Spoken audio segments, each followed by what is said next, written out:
Welcome to trèSci Weekly, episode 42. I'm your host, Jonathan Ullman, alongside Tommy Gobbles the Turkey, Kaya. What's up, everybody? What's up, man? What's up, dude? How's it going? I'm good. How are you? Doing well. It's glad to have you back on the show. Thank you. In your usual seat. Yeah. Do the handshake? We missed Yeah. We missed last week. Yeah, obviously. Can't do a virtual handshake with James. Quick shout out to James. Thanks for thanks for being here last week. Yeah, that was really awesome. It was quite the experience, Tom. Just to watch it for the first time? To watch live, be in the chat, be one of the fine people in our chat. Yeah, that's what I did when I was watching the eclipse. That was the only time I've ever been in the chat while the show was happening. That's right. Yeah. Pretty funny. Yeah, so that was pretty cool. You guys killed it, obviously. Did a really nice job. Yeah, it's good to be back. Good to be home. And we're gonna talk a little bit about your. We're gonna do a little bit of a John's corner this week, and I'm gonna talk a little bit about my experiences down in the Florida Everglades with you, which I haven't talked to you about yet. So it'll be we fun. saved it for the show. Yes. Speaking of the show, if you're just joining us for the first time, welcome to trèSci Weekly. What do we do here, John? We do some science discussion, Tom. This is our weekly show where we talk about trending science news topics and research discoveries. You can join us live in the chat every Monday night at 8:30 p.m. Eastern Time, and we encourage you to do so. It's a lot of fun. If you can't join us live, that's all right. You can always go to our YouTube channel and catch the replay at your leisure. Yeah, we got 41 weeks of shows somehow. Yeah, it's a lot. This is episode Razor 42, bro. Yes, it is. Are you ready for that? Yes, we also have various social media pages that you can follow us on. Go to facebook.com/trèSciWeekly. Twitter.com/trèSciWeekly, Instagram.com/trèSciWeekly, and finally, you can throw us a few dollars on Patreon.com/trèSciWeekly if you like what you see here. And of course, who wouldn't like what they see here, Tom? We're bringing you the science news. This is good stuff. Okay, Tom, let's begin the show with the lightning round, as we have begun to do recently. Yeah, we found a good way to finally talk a little bit about all the stories we want to mention without having a whole discussion about. Yeah, it's fantastic. So, first story in the lightning round, Tom, by way of science news, talking about E. coli outbreaks that are being traced back to raw flour. Yes. Mush is going crazy on the staircase over there. Yeah, so raw cookie dough. The E. coli can stay dormant even in dry flour and then reawaken as you get it ready. E. coli is a bad thing. Yeah, exactly. You don't want E. coli. Yeah, well, some E. coli is bad. But when you get an E. coli outbreak or an infection of it, you basically have... You get the runs real bad. It messes with your whole gut, basically. Yeah, so our advice to you, don't eat the raw cookie dough. You know who does eat a lot of raw cookie dough? A lot of people I know. Girlfriend Chrissy, not me. I don't, but I know a lot of people who do. Just wait for the cookies, guys. Right? Yeah.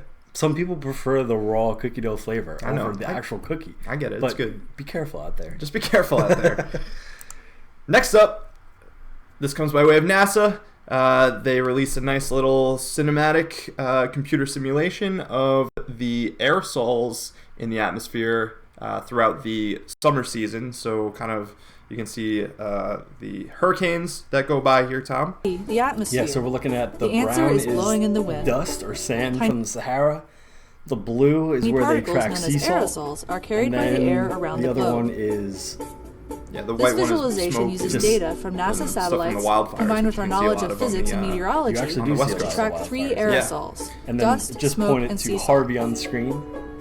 Sea salt, and shown it's here in pretty blue, amazing is picked up by winds passing over the ocean. Like this. As tropical storms and hurricanes form, the salt particles are concentrated into the spiraling shape we all recognize. Really a beautiful thing to With kind their of marvel movements, at. we can Reminds follow me, the Tom, of your formation of analogy Hurricane to Irma the lava lamp. and see the dust Our from the atmosphere Sahara, acting like shown a in lava tan, lamp, and I get like washed that out of quite the a bit. storm center by the rain. So yeah, check that out. It's 2 minutes long. We won't watch the whole thing here. But you get to see all the hurricanes we've been chatting about here and there as they pop up. There's Jose, Maria.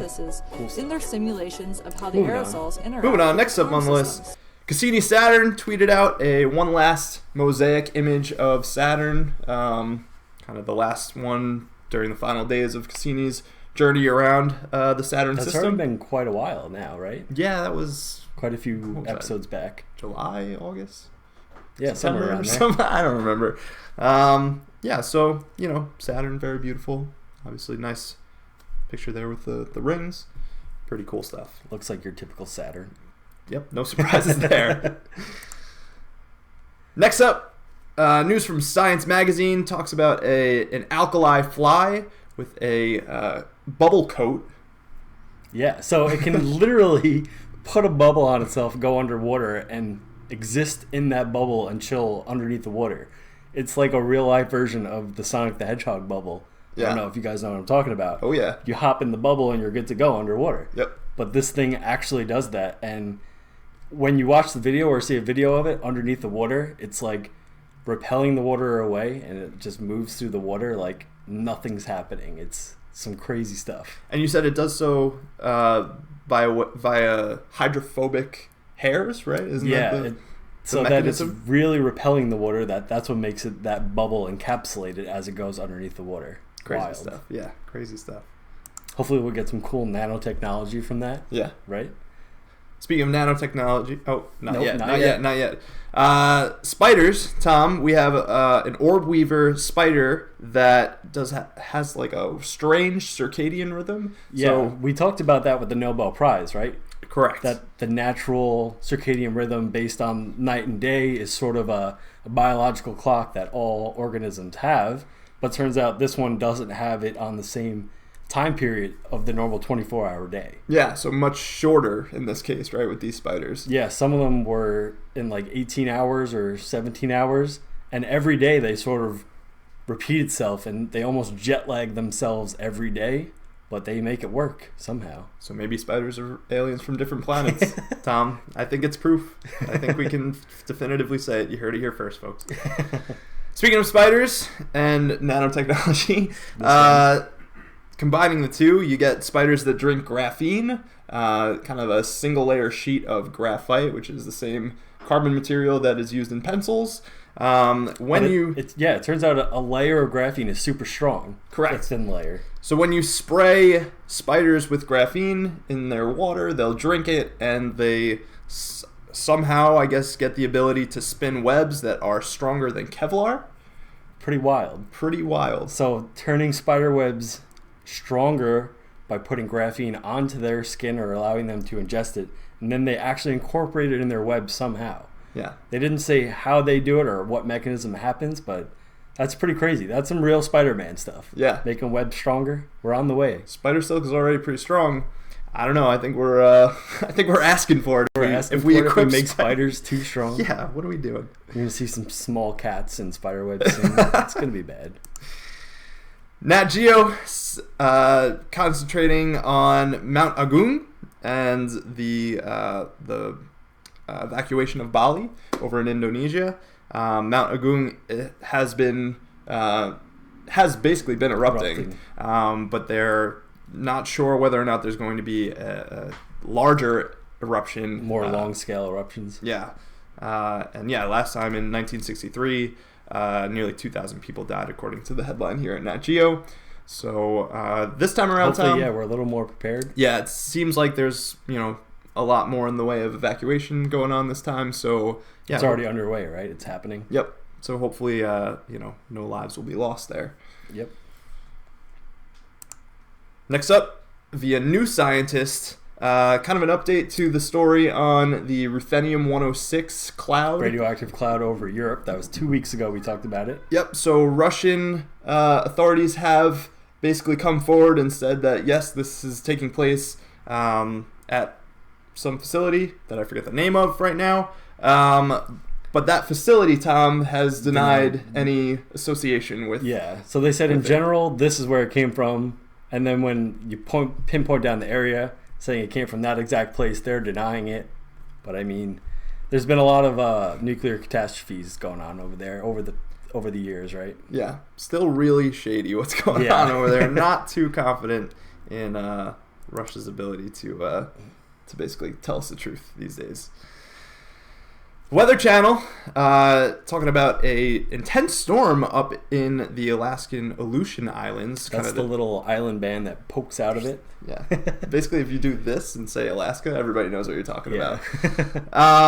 90-mile-per-hour winds, 50-foot waves. Tom, you said this was another example of... Bombogenesis. Bombogenesis. We talked about it one other time of...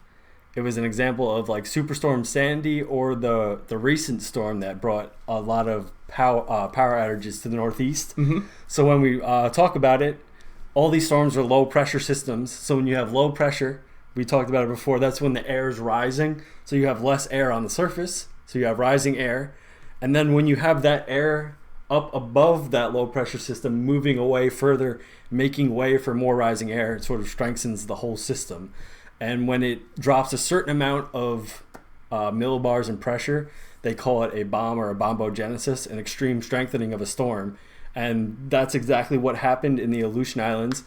And that is actually the textbook example of where it happens most often. Oh. And the next storm that's about to hit Alaska is supposed to do the same thing again, actually. Interesting. So I thought it was more likely where we live around the East Coast, but it turns out it's more, that's the textbook example where the lows tend to increase a lot over time. So lots of bombogenesis in that area. Lots of extreme weather actually in the Aleutian Islands. Still sounds like a hobbit to me.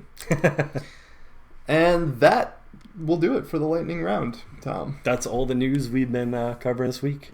Yeah. So, of course, we'll still dive deeper into a couple more stories. But first, Tom, I want to talk to you a little bit about my trip to Florida. Sounds good. Yeah. So we're doing a little John's Corner this week. You would think, Tom, that a trip to Florida, a little vacation getaway to Florida, would be sort of your run-of-the-mill, relaxing. You go to the beach, you hang out, maybe do a little drinking of the mojitos. That's partially true. So However, you did some of that. Yeah, I did do some of that. However, Tom, you know me. I'm not one to just relax on the beach all day, every day. I need a little more spice in my life, a little bit more adventure. Okay. So Kayla and I went down. We flew into Miami and we shuttled ourselves across the peninsula to the southwestern coast of Florida, into the Everglades proper. And we stayed at a campground at Collier Seminole State Park. Okay, cool. Yeah, so pretty sweet. We brought the tent. Yeah, you were in a tent. Yep. Nice. We brought sleeping bags, and we, basically fended for ourselves while we were there. It's a campground, so there was RVs and other people camping there, but we were kind of bare bones in it. The state park has a attraction, I guess. There's an outside company that comes in, and you can rent either kayaks or canoes, and you can go on a canoe trip down through a mangrove forest. Okay. So we knew that going into this, and we were like, that sounds awesome. That's something. Want to do that. Yeah, that's something we definitely want to do. Now, mind you, Tom, there are alligators in Florida. They are. Not sure if you knew that, right? So, I'm thinking like, wow, this would be really cool. We might get a chance to see an alligator. That'd be really awesome. So we get down there, and we're inquiring about how to do the rentals. I don't know how popular this is. I want to make sure we get a chance to do it. And so the night prior, we took a walk over to like where this water area was, and we're looking out, and all of a sudden, like, I see something moving in the water, and I'm like, oh man, there's an alligator! Oh my god! And Kayla's like, wow, I can't believe we're going in that water tomorrow. I'm like, yep, we know there are alligators in there. So next day, we rent a canoe, probably about a 15-foot canoe. We launch into the water. You're with the alligators? We see the same alligator from the night before. Oh, wow. We avoid him, right? I mean, not like totally avoid, but like I didn't want to get right up next to him because I don't want to aggravate anybody. So we kind of just took a hard right turn and went down this really long channel, and it was super cool. There's just mangroves on either side of you, and the mangroves themselves are just odd plants where the roots are like high above this black swamp water, yeah. And then their branches kind of branch out, and then roots literally just dive off from the branches back down into the water. So yeah, it's like really, really kind of creepy, and it was real quiet. It was cool. So we're going. We're about 45 minutes into the trip now. Okay. And Kayla's like, yeah, isn't it kind of strange? Like, we haven't seen any alligators except for the one that was like right there, all the way back where all the people were. I'm like, yeah, I guess. But like, how many alligators do you think we've passed that we just haven't seen? Because you literally can't see more than murky, this much into the water. As I'm saying that, we round kind of a corner, and we can see one in the distance. And that's, Kyle, the first image that I want to bring up for you. This is my best attempt at a picture of that first alligator, and if you can kind of make it out in the center of the picture here. Okay. Yeah, you can kind of see his tail here, and there's some debris in the water, right? I'm guessing probably from Hurricane Irma, and we see him. He kind of moves slightly away from us, and I'm like, oh wow, cool, all right. I'm like, Kayla, get your camera ready. We're gonna go check out this alligator, like, because we have to go that way. There's just there's no way else to go. So as we're getting closer and closer to it, I'm starting to realize that our channel is bottlenecking, right? Like, it's getting quite tight. There's only one lane. Yeah, and on the right hand side, there's a branch that, as we're getting closer to it, I'm like, that's a pretty thick branch poking out of the water. If we crash into it, like, we're going to stop dead, you know? And on the right side of that are all the roots from the mangroves, and we're too wide. Like, we can't clear that side. So now I'm like, oh, no, I got to paddle heavy left because to get around it. Yeah, we got to get around it. So I'm effectively paddling us towards the alligator now. And I'm thinking, like, all right, well, I mean, he's going to probably just disappear, move away from us. That's not what happened. So the alligator was already as far left as it could go before running into roots on the left-hand side, and so he or she is kind of effectively just stuck, right there. And so basically we skirt past this alligator, and I have a video to show you of how close we ended up getting to it. So Kyle, let me know when to hit play. Ooh, you guys got right next to him, huh? So we went right over his tail, actually. Good thing he just stayed chilling. Yeah. So Kyle, if you want to loop that a couple times, So the funny thing, I guess not really funny, right? But the thing to keep in mind here is I'm in the front of the boat, and I'm paddling like crazy, and Kayla's in the back of the boat. And as I paddle us left towards it, I go over like that close to it. That's my camera. Kayla's actually even closer to the alligator, to the point where like she can put her hand out and probably just pat him on the back. Man. Yeah. So definitely much closer to an alligator than I expected to get, right? Because I couldn't get that close to a wild alligator again if I tried. Without incident, Right. Hopefully not. But yeah, I mean, we did encounter like 3 or 4 more on the trip, like, out and back. But they're in the water, and when it's wider, they sink back down under the water when you get too close to them, because they don't really want to. They don't want to mess with you, right? They don't want to deal with it. This guy got pretty close, and what I didn't notice until we were right up next to him actually is you can see his right leg is actually poking up out of the water. And that means 2 things. He or she is in shallow enough water that they can stand. Yeah. And that also means that alligator has some footing, right? Where it can get moving. It could have whipped around, I guess, and if it was really aggravated, could have gone after us. Yeah. But that being said, I don't think that alligators really want to expend a lot of energy because they're cold-blooded. They're not looking to start that. No. So, Yeah, so all was well. It didn't hiss at us. It didn't move. We just glided right over his tail. But definitely a pretty crazy experience. Yeah, that's cool. Yeah. Wow. So then I have one more image. This is Kayla's photo of the alligator after we passed by him. And again, this is a really nice photo from her camera. She said that as we were right on top of it, she couldn't take a photo of it because she was frozen in fear. And I don't blame her, because that is a pretty crazy looking animal. Yes, it is. The ridges on them are like so perfect. They look like plastic almost, or fake. Yeah. It's amazing. So that was the alligator, but we didn't just see alligators. We saw lots of other neat birds and other creatures. So the next image that I have is actually of a great blue heron.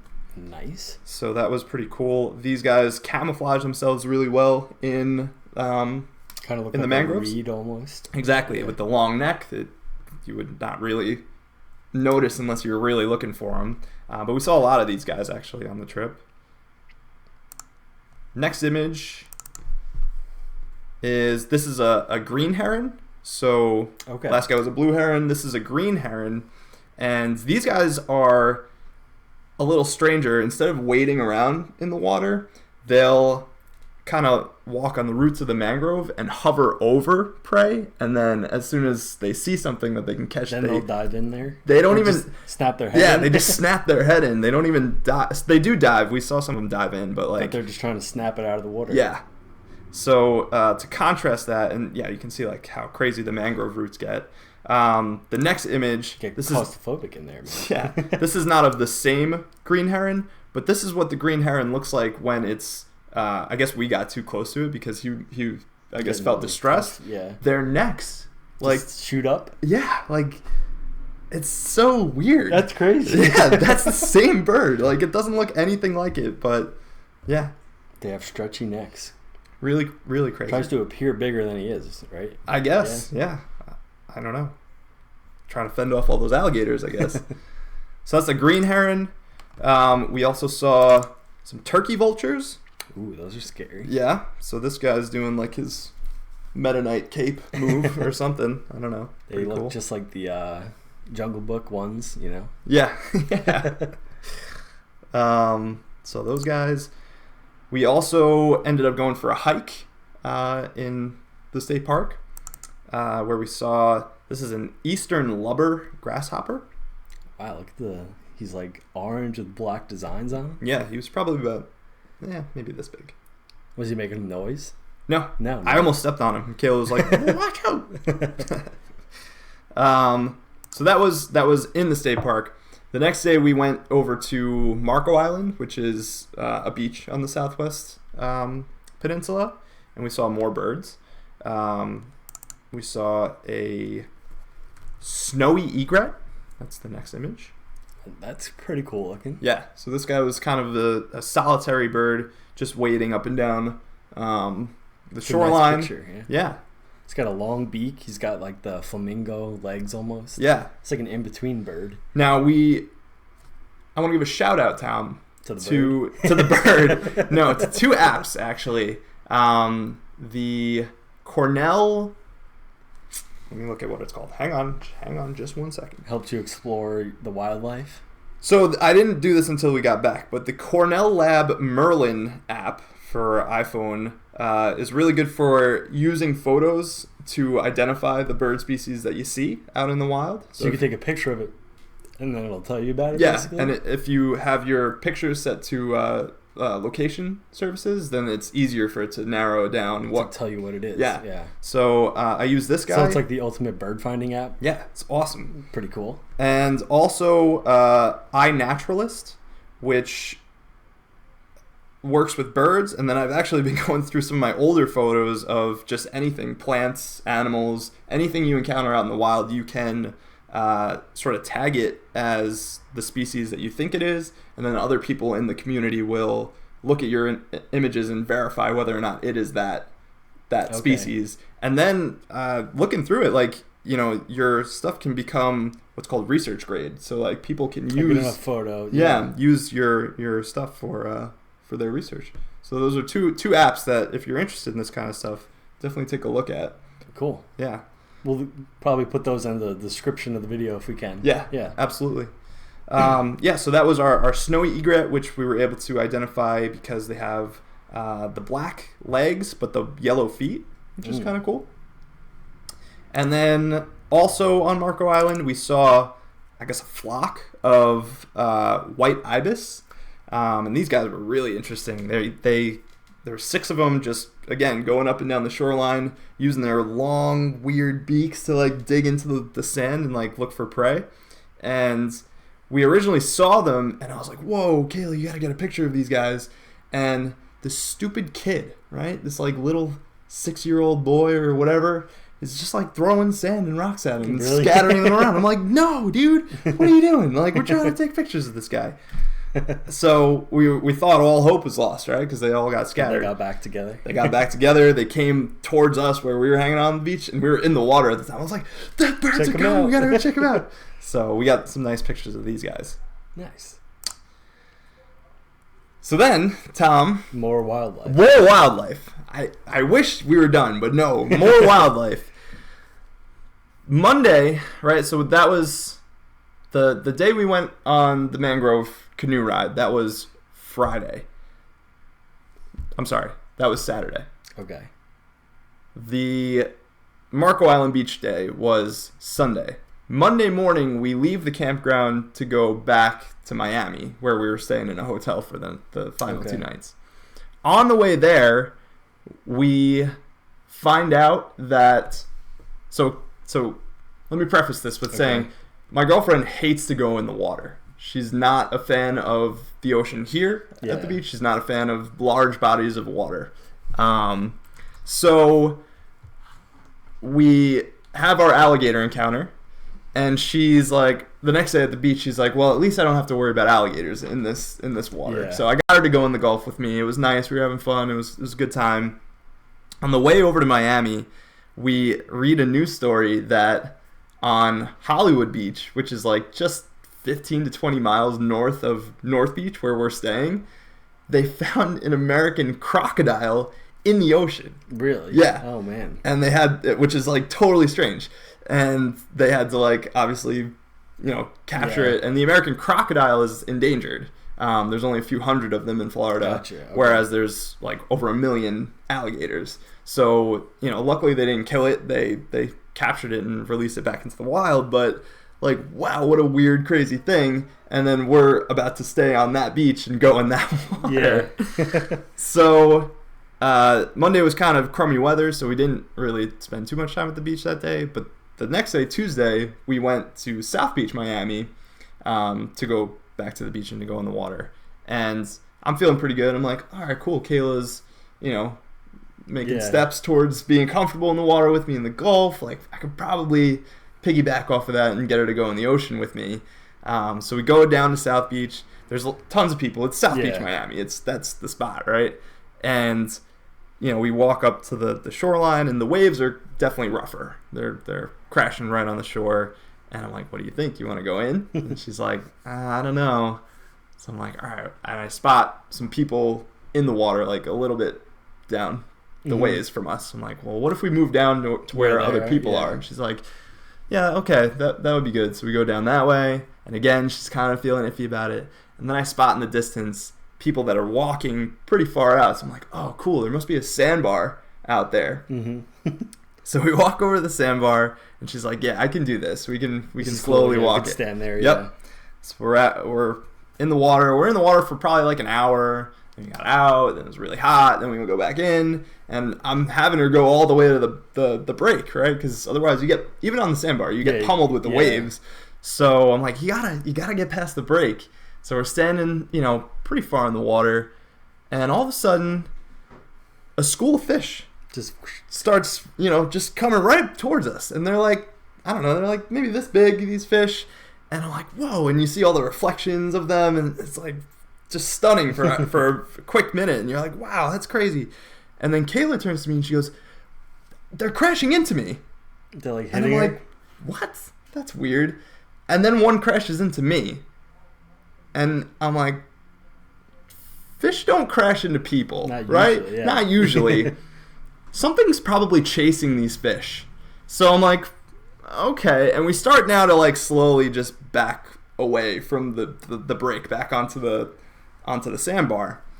And Kayla's like, yeah, I saw another fish that was like maybe this big in the water too. And I'm like, oh, maybe it was okay. Maybe that's what it was.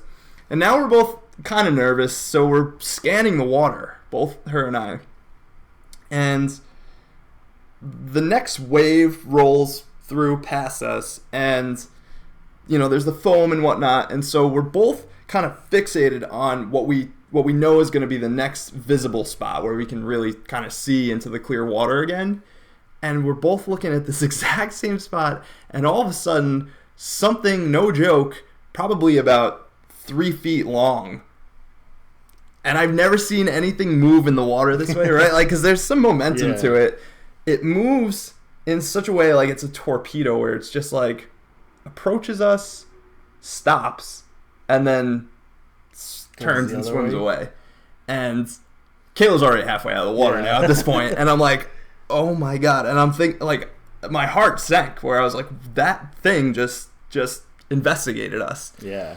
I don't know what it is, like, because of just the sheer like weirdness of it, but I do know that Kayla thinks it's a shark for sure. Yeah. She in her mind, she thinks it's a shark. So I'm like, and I know there's a very small window before that gets exclaimed, right? There's a shark in the water, and I don't really want the whole beach to like have to be evacuated if it's not a shark, right? So I'm like very quickly trying to think, what else could it have been in my head? And I'm like, all right, we're in Miami. It's tropical waters. It's usually dolphin sightings down here. Dolphin.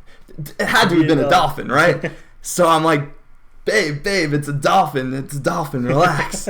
And she's like, we're still getting out of the water. And I'm like, okay. So we get out of the water.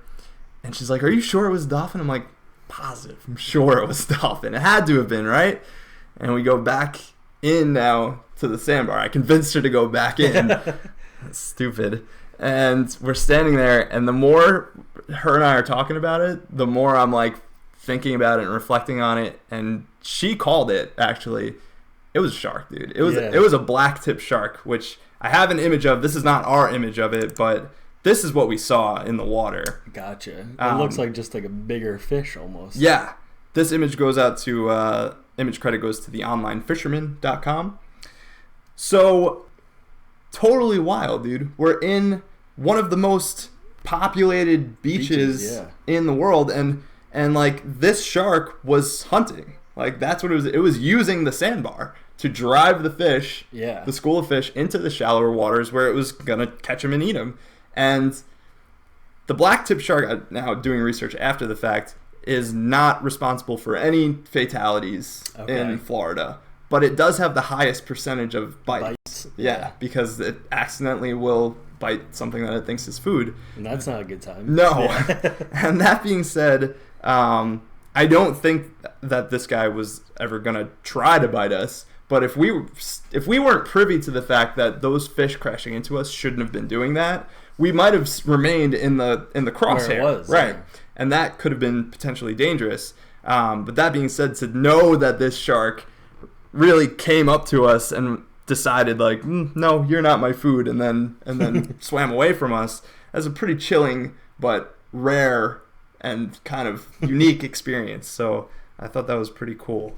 Yeah, that's a pretty crazy story. Yeah, really insane. Glad you're okay. I am too. All that being said, Tom, I want to throw one last image up of the most aggressive animal on our trip. This last image here of a squirrel. Tom, I kid you not, at our campsite, this little squirrel, and he kind of had a short, like, weird tail, he would not leave us alone. He would follow us on the campsite, on the campground. Like a little pet? Yeah, like literally, yeah, like right next to us. And it's because he's had interactions with humans. A lot of people fed him. Right, yeah. Where either he's been fed or he's cleaned up, leftover food behind them. Yeah. And so this guy is the most aggressive animal we came into contact with. Not the alligator, not the black-tipped shark, but the squirrel. And so I wanted to put that out there as, if you are going camping or if you're staying in the wilderness, don't leave your food scraps out and don't feed the wild animals. Because what if the alligator that we saw was more familiar with humans and being fed by humans? Then we might not have such a nice experience to share with everybody, right? Gliding past them. Yeah. So, just wanted those final thoughts. Don't feed the wildlife. Don't feed the wildlife. Don't do it in Florida. Don't do it here. Anywhere, yeah. Don't do it to the deer that you see. Don't do it to the raccoons. Like that totally throws off their ecosystems. So that's John's Corner for the week, Tom. That was definitely wasn't what I expected. That was exciting stuff. Yeah, really crazy stuff. A lot of nature. A lot of nature. We're natured out, I think, for a little while. So it's good to come home, play some video games, and eat some Thanksgiving turkey, which I don't eat turkey. So yeah. What did you guys have for Thanksgiving? A lot of mashed potatoes, a lot of some corn. Nice. Yeah. Actually, stuffing? Can you have stuffing? Stuffing, yeah. I did do the stuffing. Kayla's mom's cousin made a really nice Brussels sprout and cauliflower dish, which I just finished up the last remaining leftovers of tonight. So that was really good. How about you? How was your Thanksgiving? It was good. Yeah. Cool. The usual. Yeah. Awesome. So yeah, that was cool. Thanks for sharing. My pleasure. So I guess we'll jump into the news stories that we have for this week. Just a few, because I figured that story was going to take a little while to tell. Yeah. So we just have 3 stories to talk about, Tom. We'll get into them. Number 1 here. Researchers at NASA's Glenn Research Center in Cleveland, Ohio. We don't really talk too often about Glenn. We don't. So it's usually in Pasadena. Exactly, yeah. Are literally reinventing the wheel, Tom. If you remember, way back on trèSci Weekly episode 8... I do remember. Yes. We discussed the wear and tear damage to the Mars Curiosity rover's wheels. And we have an image of that to show you guys, just as a refresher. We've got in case you didn't do the required reading. Exactly. In case you didn't dig into the archives. You can see the wheel is it's a little damaged. Starting to break down a little bit on the treads. There's some holes in the material there, so you can see kind of right through it. And that was not very good news, right? Because that's how it gets from place to place. Yeah. The tire damage began to occur only about roughly a year after Curiosity began trekking across the Martian terrain in 2013, and has gotten progressively worse since, causing concern that the rover might not be able to carry out its full intended mission. Luckily, Curiosity should be able to tough it out with the remaining tread on its 6 wheels, but that hasn't stopped researchers Colin Krieger and Santo Padua from developing a new, stronger tire design for future rover missions. Yeah, so if you're going to send up another rover and your last rover had tire problems, might as well change the tires. Exactly. Right? There's got to be a Goodyear or Jiffy Lube somewhere up there on Mars. Just get those changed out. So we'll rotate them for you. Yeah, exactly. 15 minutes or less. So we've got a few short videos to share with you guys. First one, Kyle's going to let me know when to hit play on our end here.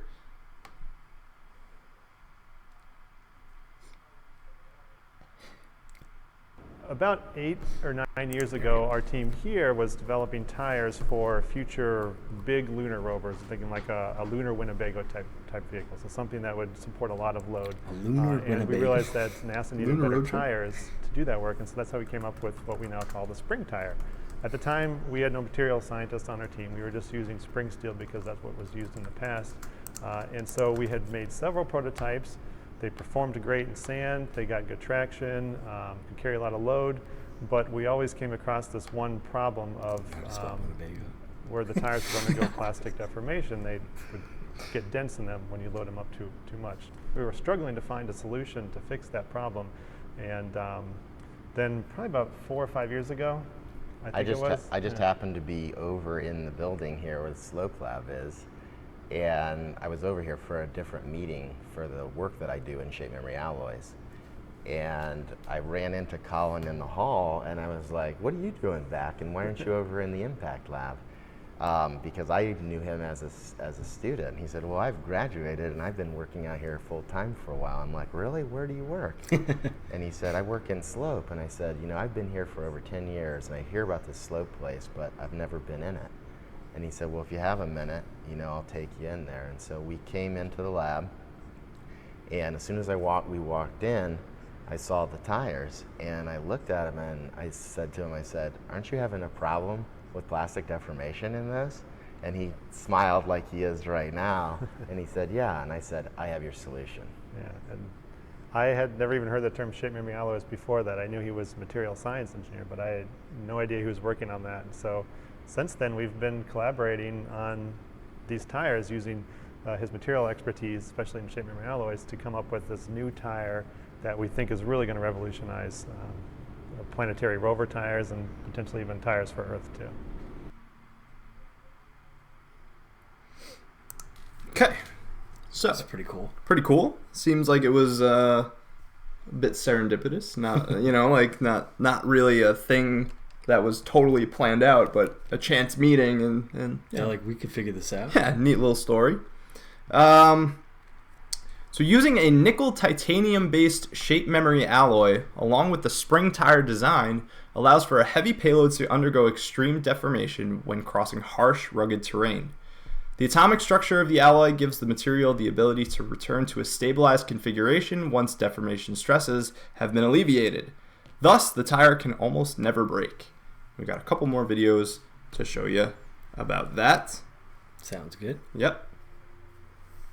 So the first one is an animation of what this would potentially look like on Mars. So Kyle, let me know when to hit the old play button there. Okay. So we've got these spring tires. And they can deform when it runs over the object. And yeah. Go back to normal once it's over it. So I'm guessing this little inlay here is kind of the molecular structure of the shape memory alloy. And you can see as it sort of deforms or bends, the atomic structure changes slightly, but then it knows kind of what position to come back to, which is nice.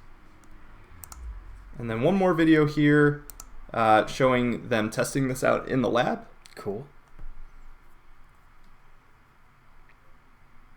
So this is an actual test of the tire? I think so. Yeah.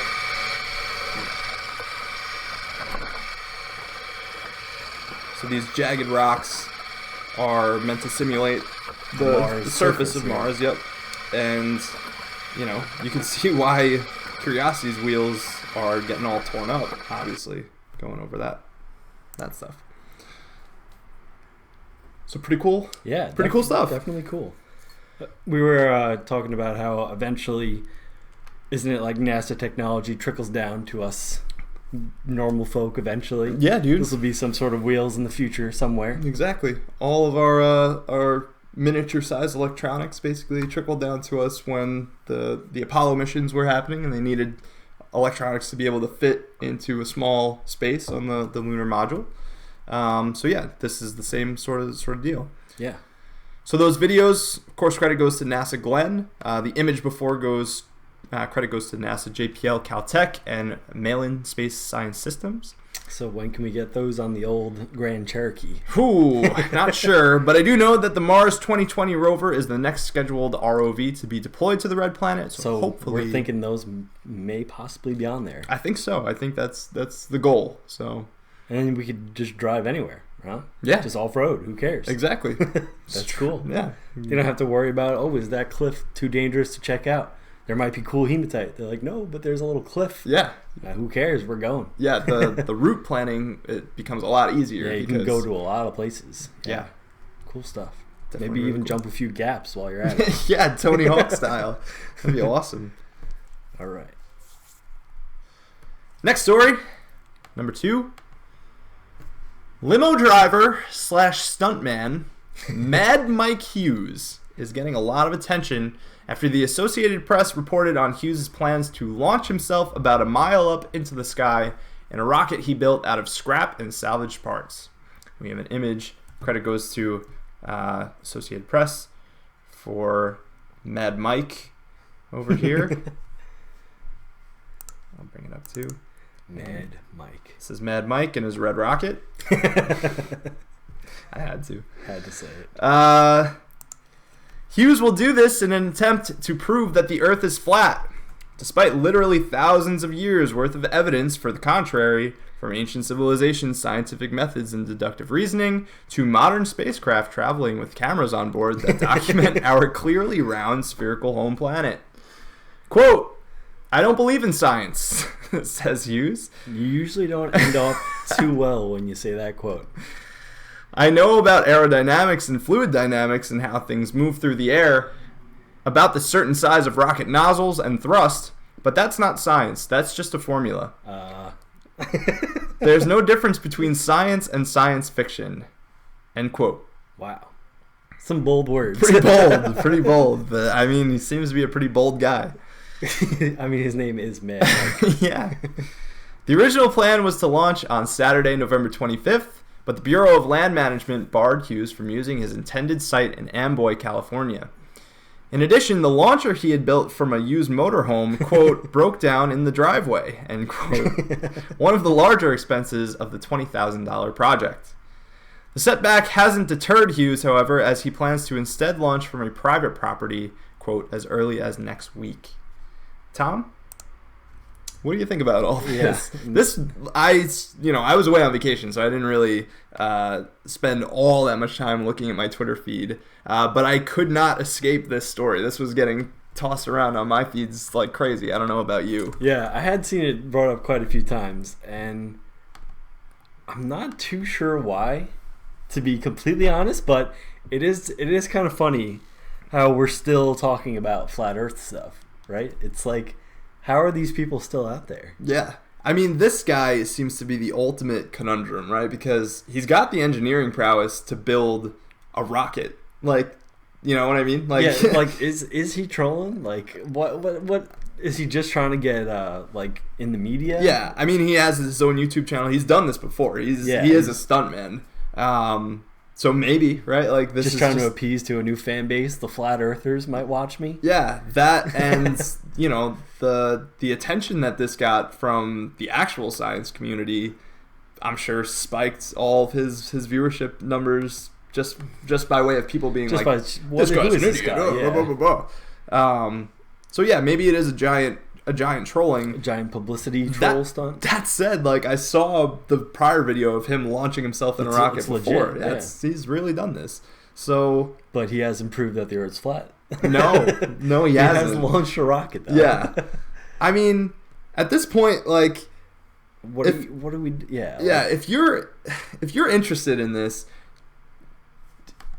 don't even watch NASA's videos, right? If you're really set out to say, like, NASA's lying to you, all the spacecraft are just, mock imagery and all that, fine. Go watch Felix Baumgartner jump out of from like the lower stratosphere. Yeah, sponsored by Red Bull. Go watch that video and tell me that the Earth is flat. You can ask him. He was above it. Yeah, he jumped from space onto it. Exactly. That video is incredible. That's cool. This guy launching out of a kind of a crappy garage rocket. Yeah, I'm not impressed. This guy's gonna get hurt. Sorry, Mad Mike. Yeah, like, I hate to say it, but like, I don't know, man. You're really kind of playing with fire there. So literally rocket fuel. I don't wish any harm on him. Oh no, of course not. But you're asking for it. I mean, you're saying you don't believe in science. You're definitely asking for it. Exactly. So yeah, I just figured we'd mention that because we saw that. Yeah, recently in the news, like other flat Earth news was most recently was the basketball player Kyrie Irving. Mm-hmm. He made the tweets about it. And that sort of like sparks it up again. It's always when either there's a random celebrity talking about it or a weird story like this that we have to bring up the conspiracy theory, weird science non-believers. Yeah. Now, I mean, I will say that the spirit here is in the right place, right? I mean, he's going to find evidence for himself, right? That is that's a good idea. That is a scientific endeavor, like whether he believes in science or not. I mean, that's what you do, right? If you try and take some data, try and figure out what's going on. Yeah. So, I mean, I think his heart's in the right place, but Yeah. I don't know. Strange. Might have went to one too many concerts. People are strange. And the third one, Tom, last story that we have here. Science Magazine is holding an open poll for their Breakthrough of the Year 2017. You can vote on one of 12 different scientific discoveries from the past year. So we'll bring up the webpage and just look at the different options here together.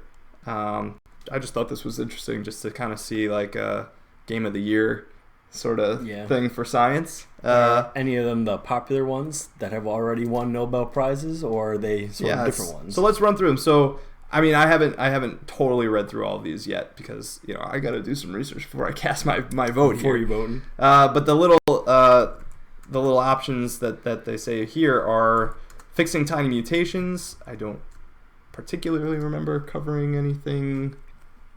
I mean, we've talked about CRISPR, but I don't know all the details. Human origins pushed back.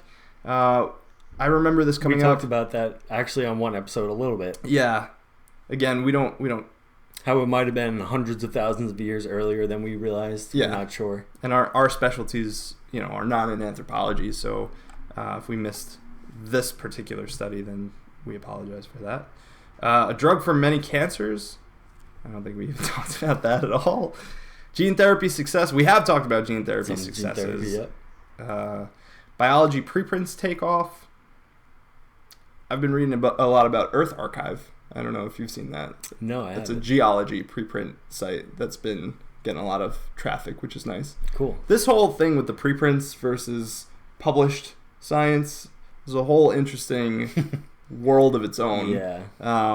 One day we'll get somebody who's writing, scientific research papers to talk about that with us. Yeah, I think that would be really interesting. Artificial intelligence masters poker. We talked about a lot Go. of other games. Yeah. And Dota, right. Oldest ice core. And that's a lot of our climate data and stuff comes from ice cores. Kind of a big deal. Cosmic convergence. I'm guessing that's gravitational waves. Yeah. A new great ape. I almost said a great new ape, but a new great ape. I saw this pop up not too long ago. Pint-sized neutrino detector. As opposed to those giant rooms. Yep. Cassini's grand finale. We spent a lot of time talking about that. Yes, we did. And life at the atomic level. I think that we mentioned a little bit about that too, and I think it relates to one of the Nobel Prizes. Yeah, the cryo-electron microscopy, maybe. Tom, what would your vote go to if you had to just base it off of basically these tiny things? I honestly don't know. Tough stuff. Yeah. Maybe gene therapy, maybe? Yeah. See, like... That led to some pretty amazing medical stories. Yeah. But life at the atomic level, you like space though? I do like Cassini, space. Saturn. Cassini is grabbing my focus right now, but the only thing that competes with me with Cassini is that we got all those amazing pictures of Jupiter like right after. Yeah. So it took a little bit of thrill out of Cassini for me. Yeah. It's like, ooh, look at Jupiter. And for what it's worth, I mean, I know doing the whatever it was 20-something passes through the rings was like an incredible feat. Yeah. I feel like I want to wait till the research that comes out about like the new discoveries are actually published before not just casting pictures. Yeah, I mean like the pictures are cool, but this is breakthrough of the year, Tom. Yeah, not just an amazing picture. Exactly. You're on the same wavelength as me, Tom. I think that's about it for this week. All we've got. We managed to keep it in the 1 hour time frame. I was a little worried we were going to go over an hour tonight. But we managed to do it. We did it. How's our chat doing over there? I've been totally disregarding them all episode. Yeah, we're making fun of the Mad Mike a tiny bit. Okay. And then James is joking around the next X Games will be on Mars, so we got to have bike tires for Dave Mirra. Nice. When he goes up there. Dave Mirra passed away, didn't he? Yes, he did. I'm sorry. Rest in peace. Too soon. Sorry. I remember that was a good game. Matt Hoffman was the go. other one with the game. Yeah. Is he still around, kicking around? Doing Possibly. tail whips? Yeah, who knows? All right, I think that's going to do it for this week's episode. Of course, join us next week, same time, same place for episode 43. Yeah, don't forget to tag us and things on Facebook, Twitter, Instagram. We have a Patreon. Yeah. Don't forget all the good stuff. And we'll see you next week. Take care, everybody. Love you guys.